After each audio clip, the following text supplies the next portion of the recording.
What role will Russia and China play on the world stage this year? Ian Bremmer is president and founder of Eurasia Group and G0 Media. He is in New York. Welcome back to the program.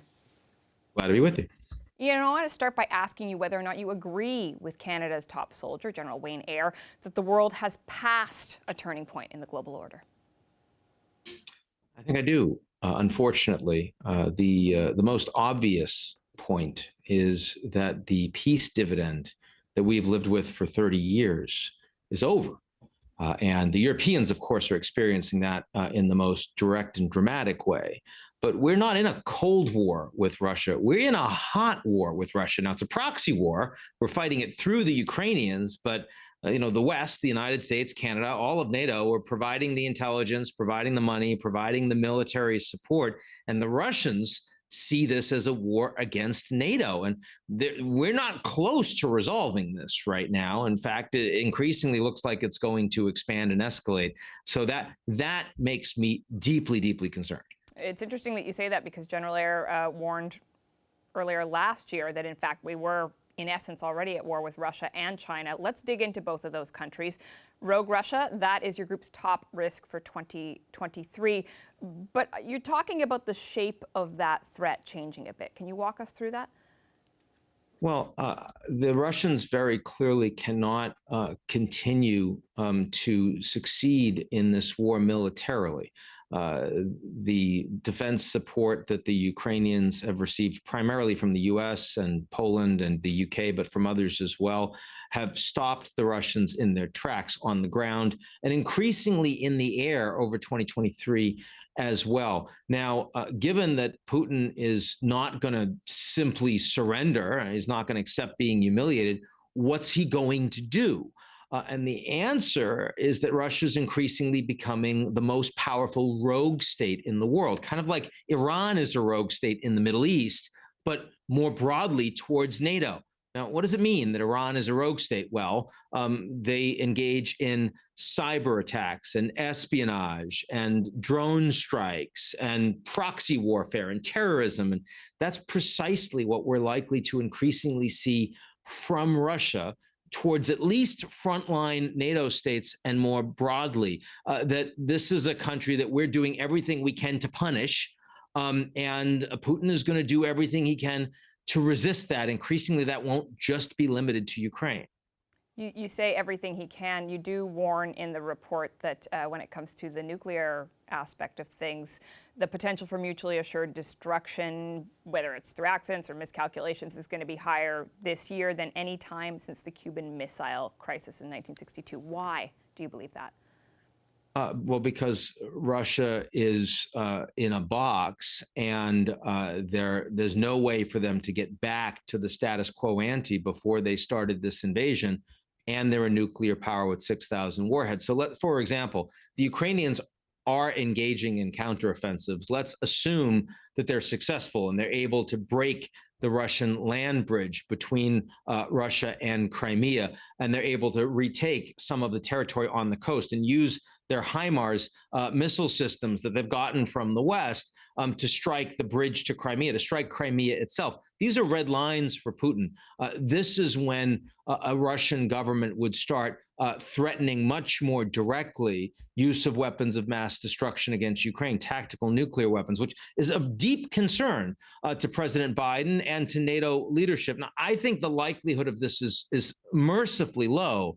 But when I say low, we're not talking about 0.1%. We're talking about 5 or 10%, which is unthinkable. I mean, at no point in the last 40 years did we think there might be a nuclear strike from the world's largest, sort of oppositional nuclear power. That's now in the realm of possibility. That's a horrible thing to have to say as we look ahead towards this year.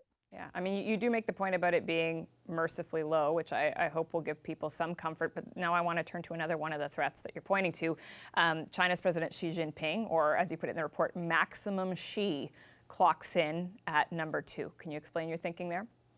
Well, first, I want to be clear that I don't agree with Canada's military leadership that we're at war with China. I don't believe that's true. In fact, I think the Chinese government has made it clear they don't want to be tarred with the same brush that Putin has. And that's why they're not providing direct military support to Russia the way that Iran is, or North Korea, for example. They're not breaking American, European, Canadian sanctions against Russia. And I think that's important as well. But it is like Russia in one key aspect, which is that Xi Jinping has consolidated extraordinary power around him in a way that we have not seen in China since the days of Mao, in a way that Russia is presently run.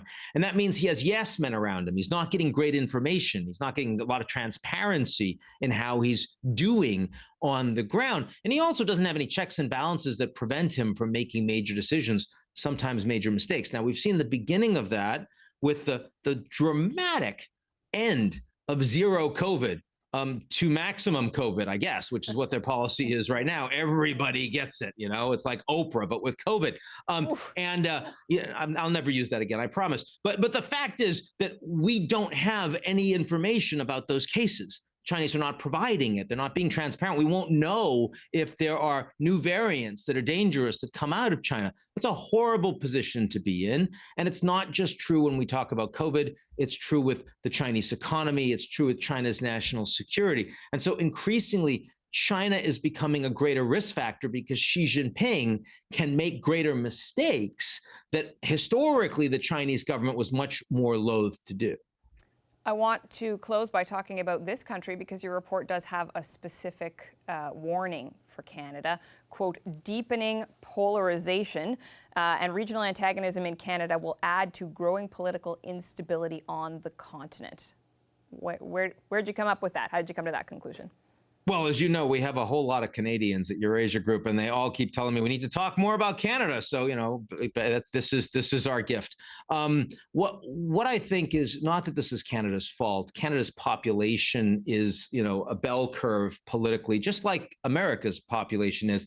And Canada's political system is less dysfunctional than that of the United States, let's be clear. But the fundamental problems of social media and algorithms driving anti-establishment sentiment. We saw a bunch of that with the trucker convoys last year. There's going to be more of that. And what we see, you know, the United States is increasingly exporting a lot of the tools that really undermine democracy. And that's not just going to be something we see on January 6th in the US. That's something that is problematic with any major political democracy around the world. And whether it's people that want to throw rocks at Trudeau and paint him as a socialist, or people that want to say that the Conservative Party in Canada is new Trumpism, neither of those things are true. They're vastly exaggerated, but they're increasingly where the excitement in the Canadian political spectrum is. And look, it's good that you don't have as many guns as the United States, so the political violence will be more limited, but the political dysfunction is increasingly growing. It's interesting you make the point in the report that the tech centibillionaire might be a bigger threat to global instability than Putin or Xi. I guess I would just ask you in closing on that question of disruption, technology. We know it's incredibly complicated, but is there one thing that you think people should be looking for to their governments in terms of trying to address that threat, particularly here in Canada? Well, the problem is that we're very far from effectively regulating it, either through the companies themselves or through government. This top risk report is all about aging dictators and tech bros that don't have good information and are able to make really consequential decisions that can be very, very disruptive and dangerous. And by the way, sometimes tech bros and aging dictators have more in common than you'd like to see. And so at least for 2023, until the crises occur, we're not likely to respond very effectively. Okay, we're going to leave it on that somewhat unfortunate note, but we appreciate your thoughts and your insight. Thank you very much. Always good to see you.